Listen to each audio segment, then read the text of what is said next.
Diálogo com as Sombras. Autoria de Hermínio Miranda. Continuação do capítulo 2. Estas recomendações e sugestões nada têm de puramente teórico ou acadêmico. São essenciais, especialmente se o grupo mediúnico se envolver em tarefas de desobsessão. Os espíritos trazidos às reuniões para tratamento apresentam-se hostis, agressivos, irônicos. Que não se cometa a respeito deles a ingenuidade de pensar que são ignorantes. Com frequência enorme, são inteligentes e mais bem informados do que nós, encarnados. Geralmente são trazidos porque foram incomodados na sua atividade lamentável. Chegam impetuosos e dispostos a fazer qualquer coisa para continuar a proceder como acham de seu direito e até de seu dever. No desespero em que vivem mergulhados, não hesitarão em promover qualquer medida defensiva, e essa defesa geralmente consiste em atacar aqueles que interferem com seus planos. Cuidado, pois! Se em lugar da vigilância e prece lhes oferecemos o flanco desguarnecido, sintonizamo-nos com as suas vibrações agressivas e acabaremos por ser envolvidos.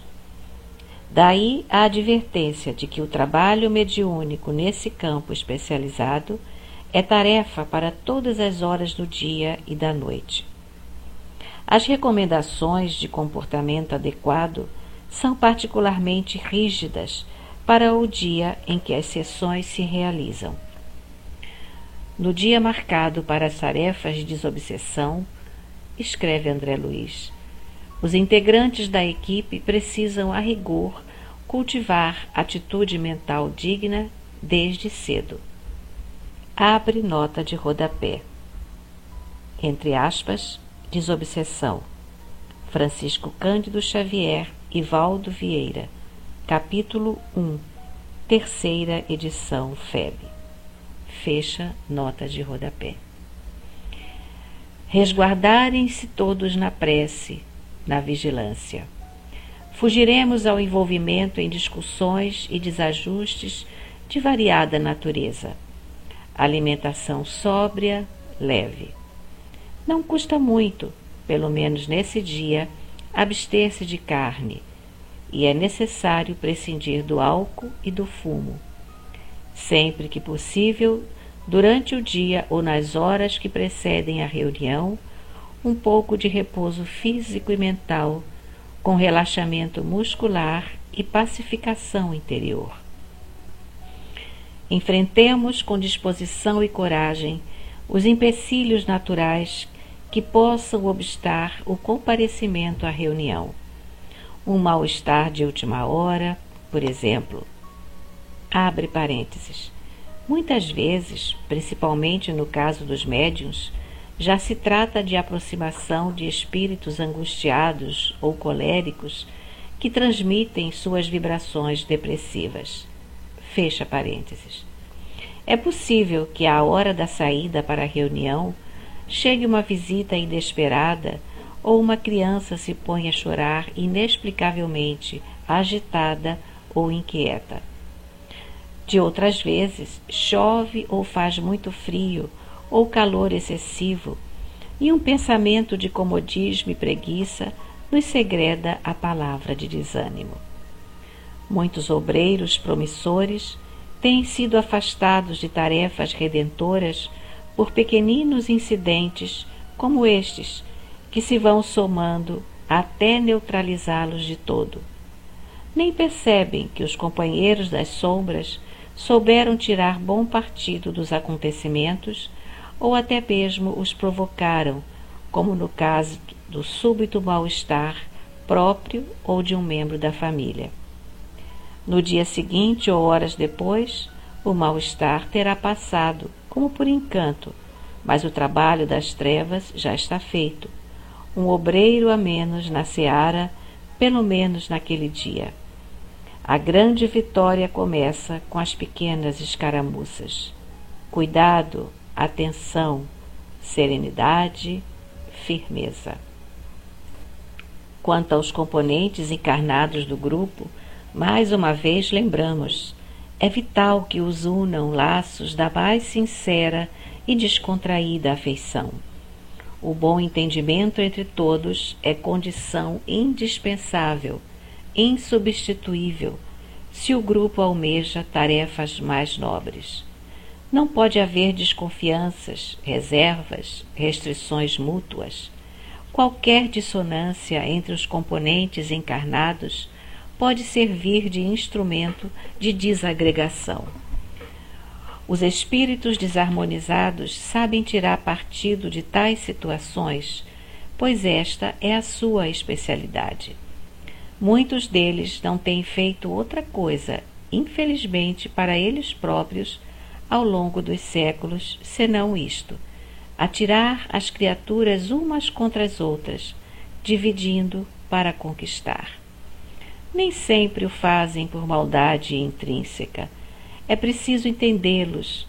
Eles vivem num contexto que lhes parece tão natural, justificável e lógico como o de qualquer outro ser humano. Julgam-se com direito de fazerem o que fazem e, por isso, não se detêm diante de nenhum escrúpulo ou temor. Se os componentes do grupo oferecerem condições de desentendimento, provocarão a desagregação impiedosamente, porque para eles isto é questão de vital importância, a fim de continuarem a agir na impunidade temporária em que se trincheiraram. Assim sendo, é melhor que um grupo com dissensões internas encerre suas atividades, pelo menos por algum tempo, até que se afastem os elementos dissonantes. Não se admite, num grupo responsável e empenhado em trabalho sério, qualquer desarmonia interna, como disputa pelos diversos postos, dirigente, médium principal e outras infantilidades. O dirigente do grupo não é o que se senta à cabeceira da mesa e dá instruções. Ele é apenas um companheiro, um coordenador, um auxiliar, em suma, dos verdadeiros responsáveis pela tarefa global que se acham no mundo espiritual. Qualquer sintoma de rivalidade entre médiuns deve ser prontamente identificado e combatido. Ainda falaremos disso mais tarde. Por ora, basta dizer, e nunca o diremos com ênfase bastante, que deve predominar entre os encarnados um clima de liberdade consciente, franqueza sem agressividade, lealdade sem submissão, autoridade sem prepotência, afeição sem preferências e perfeita unidade de propósitos. No momento em que o desentendimento e a desafeição começam a medrar entre os encarnados, o grupo está em processo de desagregação. Isto implica dizer que os elementos perturbadores dessa harmonia interna devem ser prontamente identificados. O responsável pelo grupo, ou quem for para isso designado, deve procurar os desajustados para entendimento particular reservado. Se não for possível reconduzi-los a uma atitude construtiva, não resta alternativa, senão o afastamento, pois o trabalho das equipes encarnada e desencarnada deve ser colocado acima das nossas posições pessoais. A decisão de afastar alguém não é fácil e nem deve ser tomada precipitadamente e por ouvir dizer, pois é uma ação de natureza grave. Não apenas o grupo se privará do seu concurso, qualquer que seja a sua posição, como ele próprio, sentindo-se como expulso, quase um excomungado. Poderá cair numa faixa de desânimo, quando não de revolta, que o desprotege espiritualmente e o precipita em imprevisíveis aflições. Não se trata de criar uma atmosfera inquisitorial de espionagem mútua, de desconfianças e rivalidades ou rancores surdos, pois disso também se aproveitariam os irmãos desencarnados que precisam do nosso afeto e compreensão. Mas os objetivos e finalidades do grupo devem ficar a salvo de nossas paixões. Se para isso for necessário afastar um ou outro companheiro, teremos que fazê-lo.